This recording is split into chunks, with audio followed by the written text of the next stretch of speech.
Welcome to the Endurance Drive podcast. Our mission is to share the key principles that structure our approach to endurance training and coaching. I'm Jim. And I'm Katie. And today, Katie, we have released the monster. We have released the monster. What happened? I don't know what happened. I mean, I was expecting that we would release our 3 episodes into the ether and my mom would listen to the 3 and then maybe we'd go on our way. But it seems like we have more than one listener. Lots of feedback. Yeah, lots of great feedback. And thank you so much to everyone for the really nice texts and emails. We feel like we've connected with so many people in our community getting this type of feedback. Athletes that we haven't seen in a long time or spoken to a long time, friends, family. We appreciate what you do so much and we're excited to be able to respond to your feedback, answer your questions, and keep putting out that content. I'm not sure what this text or this thing you call email is, but I did receive a number of kind and supportive messages via the Endurance Drive answering machine that is connected to our rotary landline phone. Yes. Were you standing in the Norwich Town Center when you got those? I was, exactly. Also received a few postcards and even a couple of telegrams. I have one right here. It says, podcast, period, congrats, period, jolly ho, period. So that was nice. So glad to hear it. Well, we really, really appreciate it all. Any form of feedback is great. I would say text is probably the most streamlined, but overall, just so excited to hear from you and excited to keep it rolling. Yeah, seriously, it was great to hear from so many of you. And we've talked about doing a podcast for many years, but frankly, it's scary in a world where everyone has a hot take and social media magnifies opinions, good and bad. So we're grateful for your support and hope we continue to provide you with useful information and principles to guide your training and racing. And you know, Jim, one thing I think we got some of the most feedback on was the Zone 2 episode and all of the content in there. That's because we were the Zone 2 king and queen, right? That's our religion, so yeah. Right, yeah, but a lot of people thanked us, for that gentle reminder to stay in or get back to Zone 2. Yeah, to be patient and to see the long game. That's hard for everyone, and we all need reminders that, we tend to overestimate what we can accomplish in a day and in a week and underestimate what we can accomplish in months and years.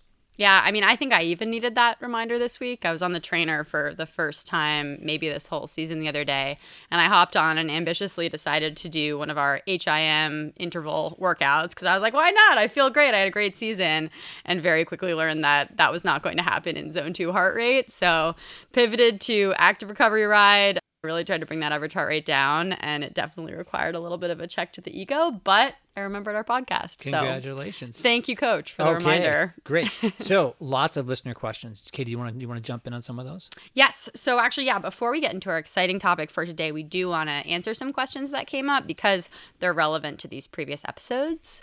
So one that was really important that I think we overlooked a bit in thinking about season planning was this question about how to even choose a goal race to begin with. And at this time of year, we have a lot of athletes who are actually kind of looking at the calendar and deciding, okay, what should I sign up for as my goal race? And if you are lucky enough to have a blank slate of, hey, I can do any race distance, I could race any time of year, sometimes that's not the case. But if you are in that position, we have some thoughts on the best way to approach choosing that goal race. So the first thing we think a lot about is trying to optimize for the terrain that you live in. So we train and race mostly in New England. I've raced in other places as well, but right now we are sitting in Vermont, and a lot of the races that we look for are those that are going to have very similar terrain to what we'll be able to train in Vermont. So in particular, that's usually looking at New England, Mid-Atlantic. We generally will stay away from things like racing at really high altitude or racing in extreme heat and humidity. Again, we've done that plenty of times before, but in our experience, the very best race that you can choose is one that's going to approximate basically the climate and conditions that you'll have. So is it flat? Is it hilly? What's the humidity like? And what's the weather like as well as a big part of this. I think also what's important too is like, what do you prefer? And also like, what are your strengths, right? Yeah. Do you like hills? Do you like flats? Do you have a specific PR that you have in mind? Do you want to go super, super fast? Say, for example, at the Patriot half, right, which is a very fast race, as opposed to the White Mountain half, which is really beefy course, right? Yeah, exactly. And I think actually maybe one of the best examples of that for us was the decision to race Ironman St. George a couple of years ago versus times when we've raced Ironman Lake Placid. So Jim and I decided to sign up for Ironman St. George. I guess that was in 2022.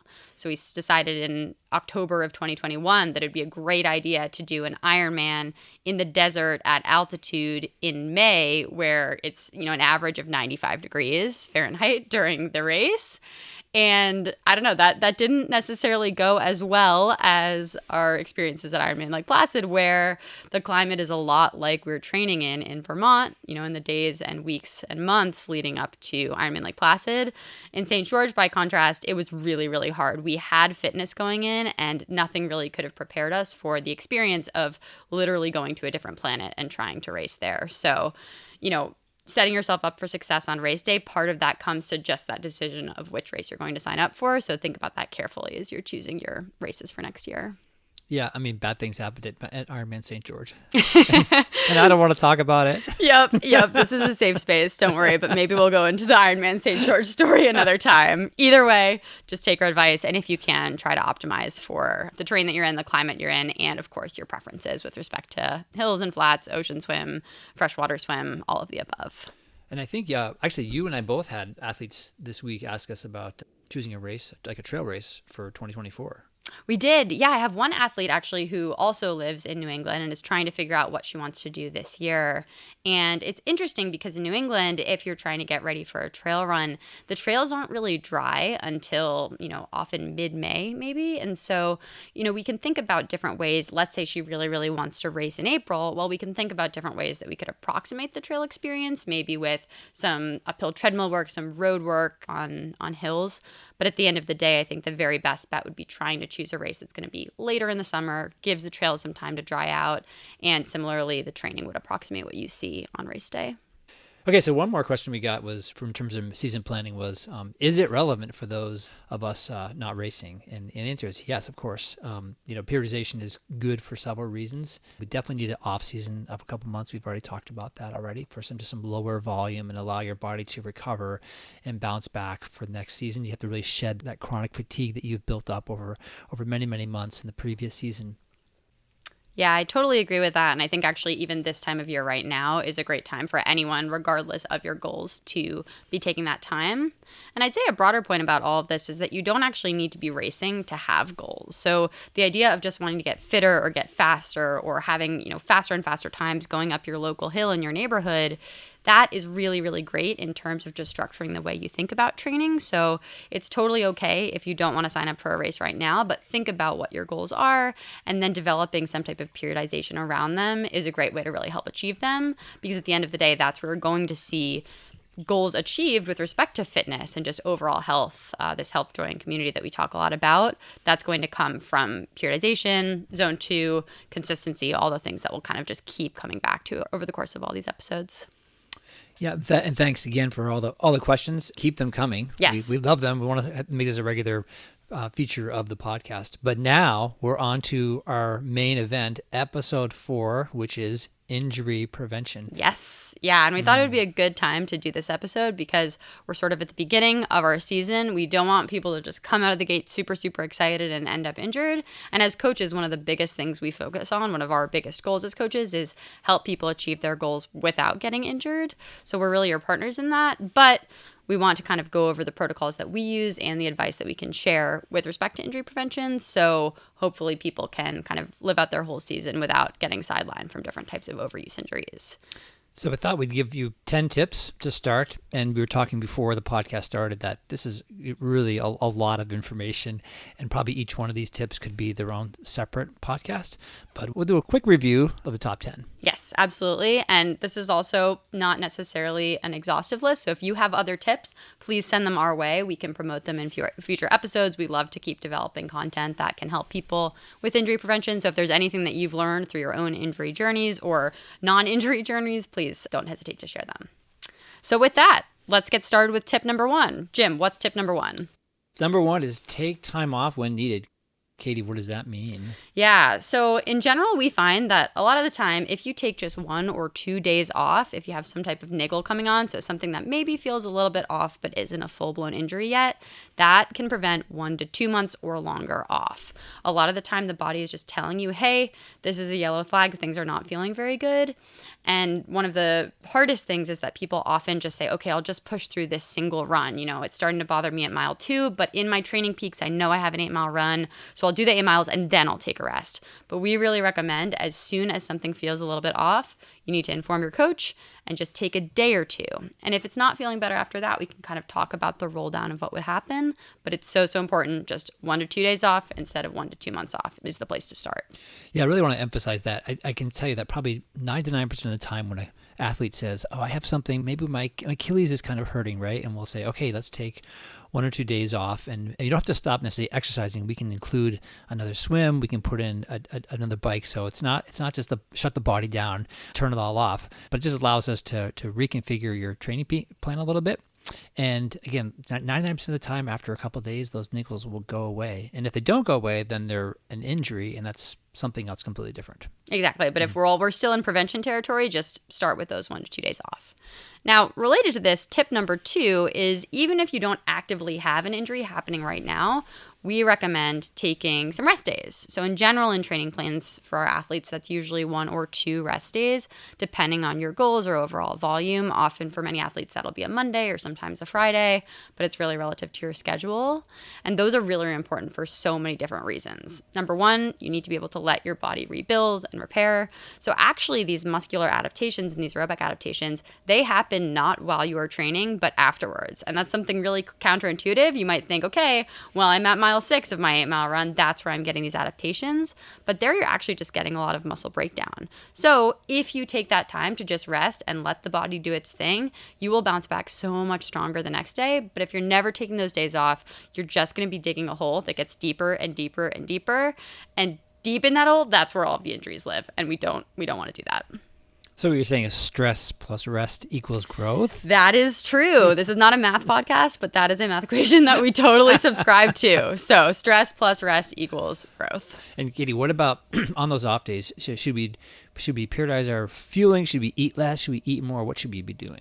Yeah, we actually get this question a lot. And I would say you shouldn't really be changing your eating much at all. Think about that day as a time to rebuild your energy stores and top off your fuel tank. So if anything else, you should be eating extra such that the other days where you have so much training volume that it's really hard to stay on top of fueling, at least you'll go in with a little bit of reserve. So don't think of that as a time to restrict. We're never pushing any type of restriction, but in general, especially on those rest days, treat yourself, sleep in, eat a lot. You can do some light zone 1 activities if you want. So take a walk with your family, do some mobility focused type work, do some yoga, but in general, just use it as a little bit of a break from the relentless volume that we're doing the other days. And that one segues into number 3. Yes, it does. Which is the topic that every triathlete hates to do.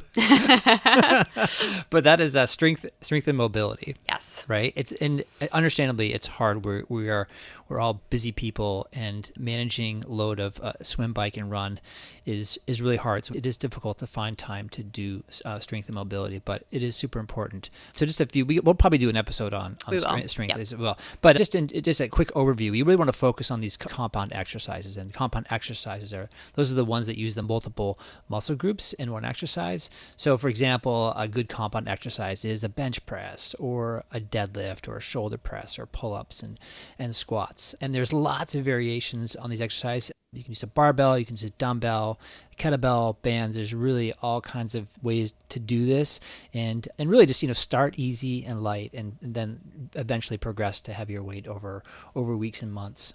This is particularly important for our master athletes.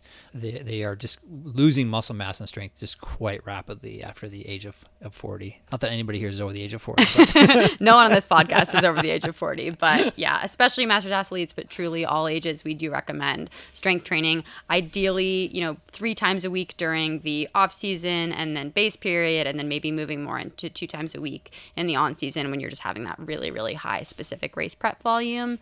But in general, do it the way that you want to, but you need to be getting that strength training because you are bulletproofing your body against different types of injuries. And if you're not clear on how to do some of these exercises, YouTube is obviously a great resource, but also, think about, hiring somebody, a personal trainer for even just a few sessions to give you proper technique, because it is super important to do, for example, squats, and deadlifts, do them properly, right? So get educated first, right? Absolutely. Yeah. And always reach out to us for ideas on the right people to connect you with. We, at the end of the day, are not trained strength coaches, but we can provide recommendations on exercises to do and the resources that you need to execute them well. Number 4. warm up and cool down. Also something that triathletes just hate to do. Yes, if you're the type of person who is sitting at a desk all day and then it's 3 o'clock, it's time to go for your run, you jump up and you go straight out the door and you do it, you might be doing something wrong and you might be in precarious injury land, especially in the winter, which we're in right now, cold temperatures. That's the last thing that you want to be doing. So, Jim, how do you approach the warm up for endurance activities? Sure. So I think about, so the goal of the warm up is to gently ramp, from our sitting heart rate to an exercise heart rate. So as Katie says, it's not great to go from sitting all day long. We're all these indoor cats sitting at our desk with a heart rate, say 60 or 70, and then we just hit the road and off we go straight to heart rate 130, 140, right? Okay, so in practice, what does that really look like? We really advocate some level of 5 to 10 minutes of walking before running, also including some run drills and some gentle plyometrics. And also, even before you're going out, you like a glute activation routine. Mm-hmm. I really like recommending that for female athletes especially, although it's great for everyone just because there's some interesting research on how the female Q angle, which is sort of the angle between the hip and the knee, can lead to some glute medius instability and weakness. So I really, really push a short glute activation routine with bands, but that is great for everyone because we can always have stronger glute meds in advance of runs. So cool down and post-workout. Katie, what do you do? Yes. So cool down routine. First of all, if you're doing something hard, if we're into that more specific prep, more speed work, stuff like that, it is really good to have, 5 to 10 minutes of walking or easy jogging, at least if it's a run after your workout. Similarly on the bike, 5 to 10 minutes ramping down into really, really easy spinning, easy swimming if you're in the pool. And that's just because you're going to be pretty amped when there's a lot of lactic acid pooling in the muscles at the end of those really hard intensity sessions. And so you need some time to kind of let that shake out. That can be, as we said, lots of different forms, including walking.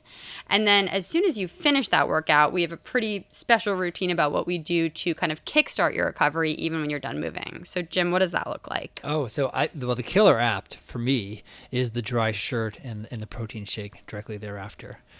So for me, any workout that's more than a few minutes from home, like I'll bring a bag with a dry shirt and a protein shake. And in the winter, like now, I'll include a hat and a warm jacket, and I'll put that on right afterwards, especially if I'm going to coffee or to run errands. And what I'm really trying to do is I'm really trying to think about my next workout, right? The next workout starts immediately after your last workout ends. So fuel and recover to ready yourself for the rest of the day and tomorrow's workout. Okay, so tip number 5 is to incorporate cross training. And triathlon is already 3 sports, swim, bike, run. So you're already doing a good amount of differentiation with your sports if you're a triathlete. But even if you're doing those 3 sports and weightlifting, we think it's great to, especially in your off season, consider incorporating other types of sports just so that you can get different planes of movement going. So Jim and I, we really like hiking, Nordic skiing. There's a lot of athletes that we work with who will do yoga or Pilates or dance or different forms of other sports. Can I add a sport to that list? Sure, add a sport. Okay, basketball. Yeah? Yeah. So a number of years ago, I bought a basketball because I thought it'd be fun to play with friends, and also really just I wanted to move sort of side to side.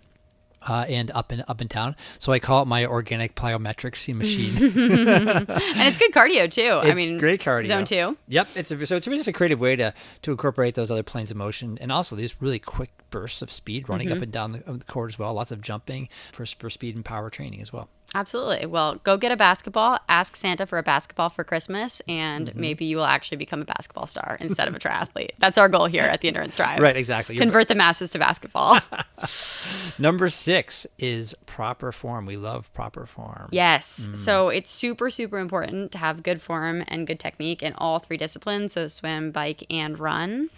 One way to do that is consider videotaping yourself. You can send those videos to your coach. That's us. And we can take a look to try to help you figure out, okay, are you heel striking, for example, on the run? Are you doing some crossover when you're taking a swim stroke? In general, these are things that do take a little bit of time and iteration to nail down perfectly.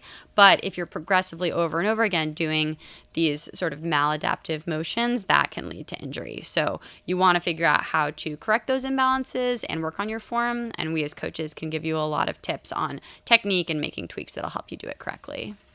And we include a lot of run drills and technique videos in our training piece as well. Yes, so, we do. Right. And I have a hot take. Oh, You want to hear it? Yeah. sure. Wanna hear it? Yeah. Okay. So I tend to think about running as the same as swimming, right? So Okay. everybody thinks of swimming as a very technical sport, and it is. It's almost all technique.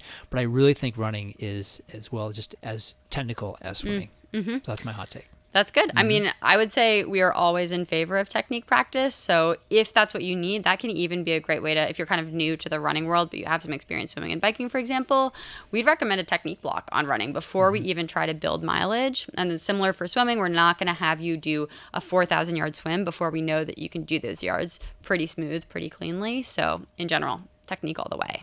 And we'd say that if you're, having trouble with this and just working with us in videos isn't getting you there are professionals that do this. So you could work with a physical therapist. You could get what's called a gait analysis, where you're going to be recorded with very, very detailed biomechanical analyses. You can do a bike fitting to do something similar on the bike, because you want to make sure that you're riding a bike that's properly fitted to you. You should not really be having any neck pain, shoulder pain, back pain. If you're numb anywhere, that's not what we're looking for. So bike fitting can help with that for proper form. Right. And also, if your bike doesn't fit properly, you won't be able to hold arrow, which is really super important for for our long distance athletes, right? We always say you don't have to go fast, just be arrow for a long period of time.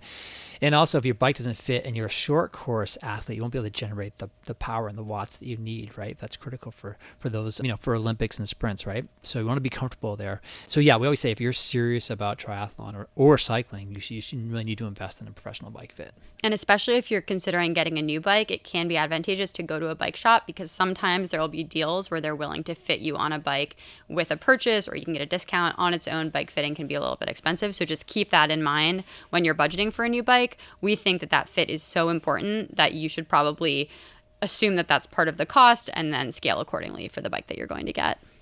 Number 7, eat. Yes, fueling. Eat. Right. We cannot emphasize enough how important it is to eat enough to prevent injuries.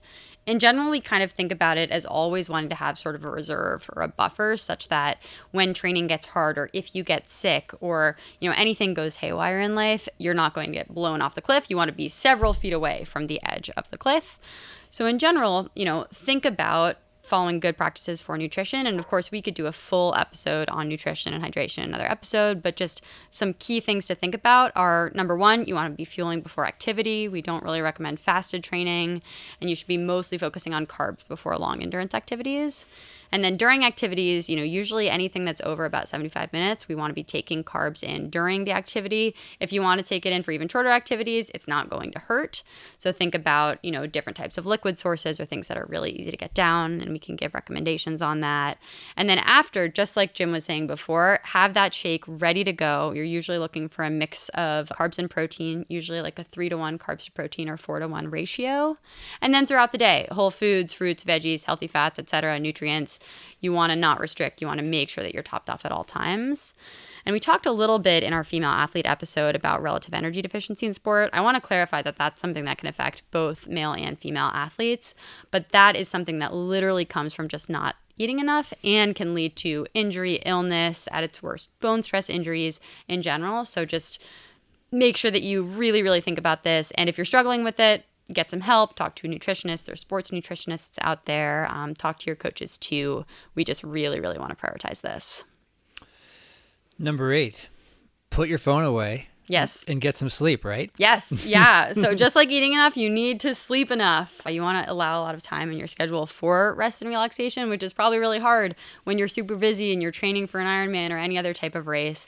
But you need to prioritize usually 7 to 9 hours of sleep per night, depends on the individual. And it's important because that's when all the repairing happens. So we talked about rest days, but sleeping at night is sort of that microcycle overnight where you're going to repair a lot of the damage from the workouts of the day. So, track your sleep, maintain a consistent bedtime and wake up time. You just really want to be super intentional about that, because if you're falling off the wagon on sleep, you're not going to get your adaptations and you're going to get injured and you're going to be really tired going into your workouts, which will mean your form will kind of fall apart. And number 9 is back to our old friend zone 2. Yes. Like we've talked about before, right? So your risk of injury goes down considerably when you're training in sort of a zone 1, zone 2. I actually had a couple questions. People saying, "Am I really training? If I'm training in my zone 1, is that okay?" I'm like, "Yes, that's more than okay." We really advocate that as well. So number 9, stay in zone 2. Yes, and we can think about just impact being a lot lower too. You're not going to be pounding the pavement so hard if you're going a little slower, a little more softly, a little more intentionally. So just keep that in mind. And our last one, number 10, is something we talk about a lot with our newer athletes, which is you want to establish some sort of, we call it a body care team when you start off. This could be a local physical therapist, a sports chiropractor, a sports massage, a strength trainer we've talked about, bike fitting we've talked about.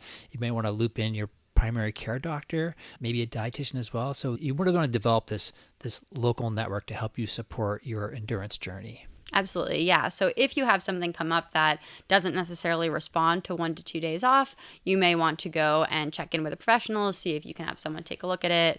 Often, you can get in with a sports chiropractor, a sports massage person, or a physical therapist a little bit sooner than like a sports medicine doctor. But our goal is that you don't have to go all the way to the doctor. Hopefully you can kind of work things out, especially if it's soft tissue related in these earlier stages.